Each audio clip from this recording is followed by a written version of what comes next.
Hi, this is Stacy with Lily Bean Crafts by Stacy. Welcome back, and if it's your first time, thanks for stopping by. Today I am starting off with a 24-ounce plump that I have already cleaned and prepped and spray painted that I got from the Tipsy Magnolia.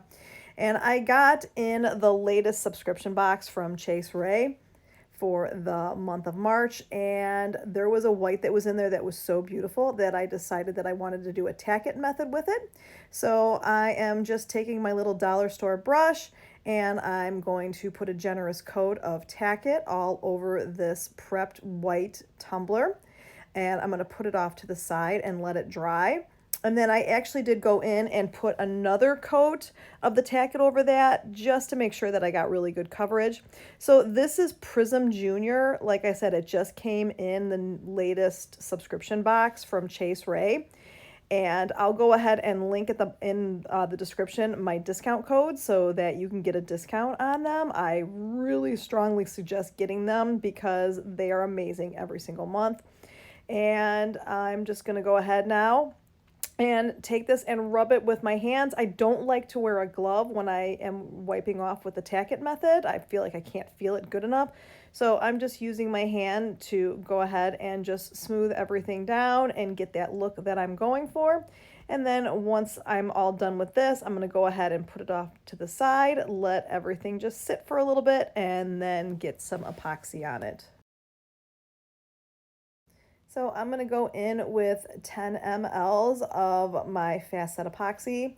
I only needed to do one epoxy coat for this because with doing the tack it method, it is all patted down so well that there was no pokey bits and I was able to get full coverage with just one coat. So once I have all this epoxy on, I'm going to let this spin and dry for 4 hours and then move on to the next step.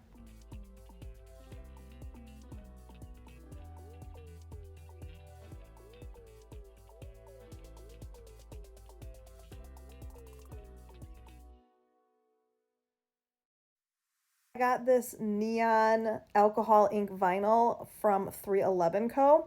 And I purposely bought it in the transparent so that I would be able to see any glitter underneath it.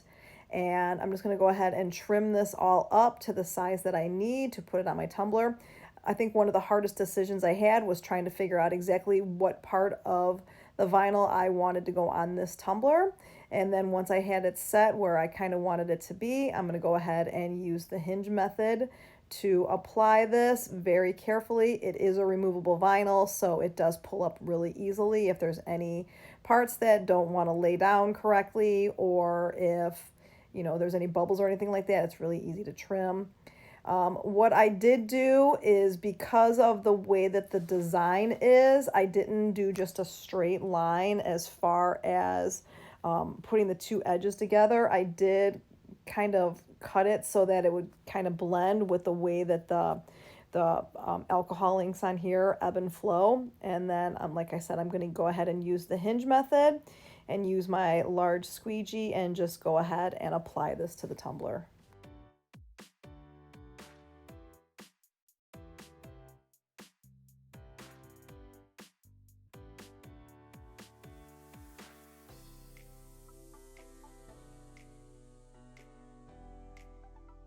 Now that I've got it on there, I'm just going to take my X-Acto knife and kind of trim out the other side of the vinyl so that it's not just a straight line.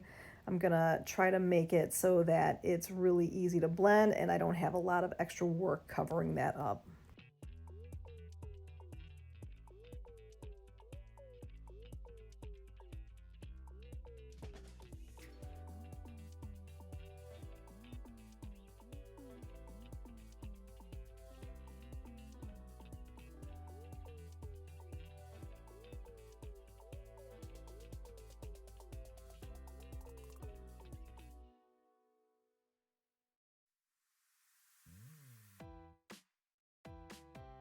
And now that I have that on here, I'm just going to throw on another quick 10 mLs of my fast set epoxy, let this spin for 4 hours, and then we're going to start adding some dimension by adding a bunch of alcohol inks to this. I just happen to have a large variety of alcohol inks that I've collected over the years. For a moment there, I wish that I had like just a solid neon set, but I was able to make it work with what I have, and I'm using brands from Piñata, Tim Holtz, and then Jenn's Crafted Gems. And I will go ahead and link in the description all of the different colors that I use to get the look that I get from this. And I got these little sponges off of Amazon, and they were way too expensive. I'm not even gonna lie. I paid like $7 for 5 of these little sponges. I would not recommend doing that, but I wanted to use a natural sea sponge to get this look. I just like the way that it applies. So I'm just slowly taking different colors and just starting to, first of all, add a little bit more brightness and dimension to each of the colors, and then I'll slowly start blending all of the colors in together to make this more of a cohesive look.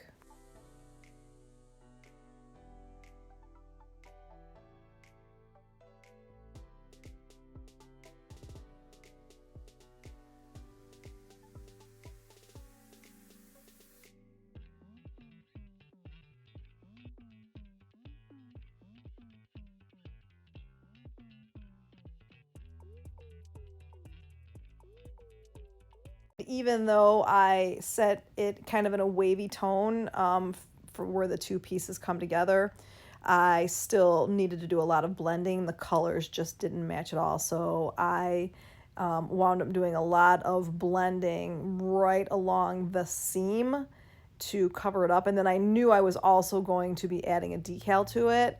And the variations in color made the decal look so much better than it would have been. So it looks a little bit wonky in my opinion where the seam is, but I knew that it was going to be getting covered up, so I just rolled with it.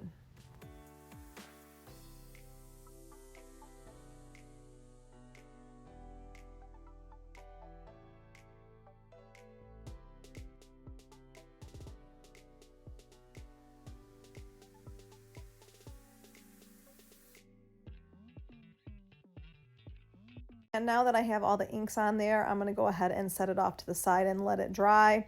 Once I let it dry for a couple of hours, I'm now going in with another 10 mLs of my fast set epoxy. I just want to make sure that I get all of that sealed in. If I need to do any touch-up work, I can add that on later, but for now, I just wanted to seal in what I had already worked on. And now I'm going to go ahead and add the decal now that the epoxy has dried for about 4 hours. And I got this Hot Mess University decal also from 311 Co. And I've been sitting on it for a while. I got it when I was at TumblerCon last year. And what's great about it is that where it was all white on the backing, it is clear. So all the different colors from the seam just really made the whole decal pop. And now that I got that on there, I'm going to go in with another 10 mLs of my fast set epoxy, let this spin for 4 hours, and then I'm going to start working on the glitter butt. The outer rim of the glitter butt, I'm going to use Pacific from Rae Creations. The UV resin that I'm going to use for it, I just got from Amazon. I'll link it in the description. It's just an inexpensive, easy to work with UV resin that I like a lot. So I'm just going to go ahead and just very carefully put this all around the rim. If any of it does spill into the center section, I'm going to go ahead and clean it out, which I think a couple drops do wind up in there. And I'm going to be doing a white glitter on the inside rim. So I just wanted to make sure that I get this all in cleanly, and then yeah, I clean that up, and then I'm going to put it under my UV lamp for 2 minutes.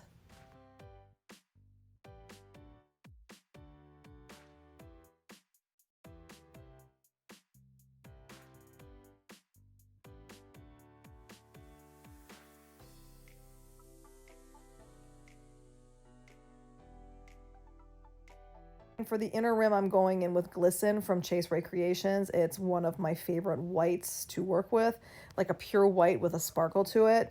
And so I'm just going to go ahead and mix it with my UV resin. I'm going to put a coat of it onto the tumbler, put it in my drying lamp for 2 minutes, and then I'm going to put another coat of the glisten with the UV resin on top of that just to bring it up a little bit so it's not sitting so low on the inside of the tumbler here. And then I'm going to go ahead and make myself a vinyl circle to go in the center.